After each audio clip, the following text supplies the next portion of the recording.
Today on How It's Made. Ball bearings, electrical wires, lost wax casting, and automated machines. With all the high-tech hoopla these days, the lowly ball bearing gets forgotten. But many machine parts need ball bearings to rotate.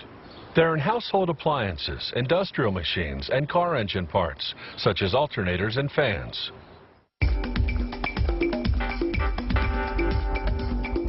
This is what's called a deep groove radial ball bearing. It has steel balls that move inside tracks called raceways. The raceways are carved into a set of heavy-duty steel rings. The balls are made of the same type of steel. They first prepare to shape the rings to the right thickness. They insert the inner ring into the outer ring. The set then passes through a grinder that alters the width to the correct thickness. A gauge checks the width of each ring as it exits. Now they separate the inner and outer rings in order to grind their outer circumference on separate machines. The outer ring enters the grinder, which shapes its outer surface to a precise roundness and diameter. A water-based liquid keeps the ring from overheating, which would cause warping. The ring exits the grinder through a gauge that checks the diameter.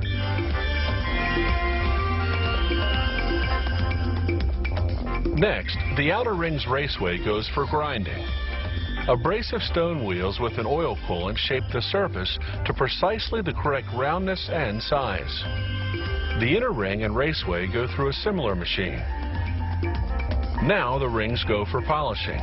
An abrasive stone lubricated with oil polishes the steel surface until you can see a reflection.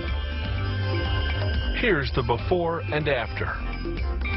Next stop, washing.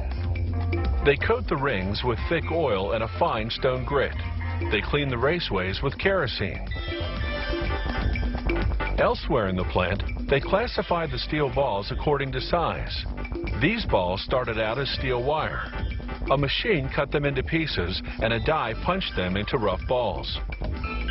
Those rough balls go into a grinder, which removes the bumps. Then other machines round them out and give them a mirror finish. This entire process takes a few days. The balls go through a furnace to harden. Then they get a bath in cleaning solvent. After several quality checks, the finished balls go into hoppers. The hoppers load onto the automatic assembly machine. The ball feeder sends the balls through tubes to a ball pusher that feeds the correct quantity of balls into the raceways of the now reassembled inner and outer rings. A ball divider positions the balls evenly around the raceways.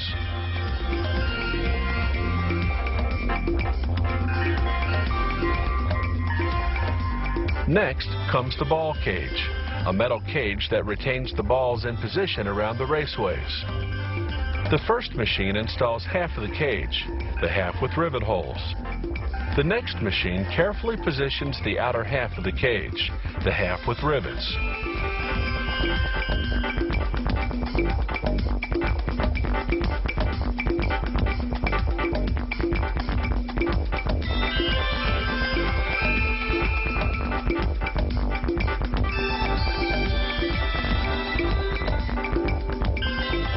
The machine test spins the bearing, then rivets the two halves of the ball cage together.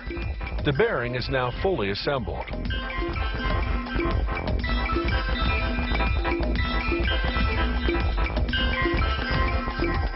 Now it goes into a solvent bath, then to a series of automated quality control tests. This noise vibration tester makes sure the ball bearing operates quietly. Some types of bearings are lubricated with grease. A machine squirts grease evenly into the bearing's raceways, then inserts a rubber seal to contain the grease.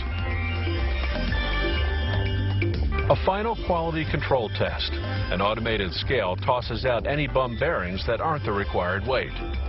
The good ones move on to the laser, which marks them with information such as the part number and the trademark.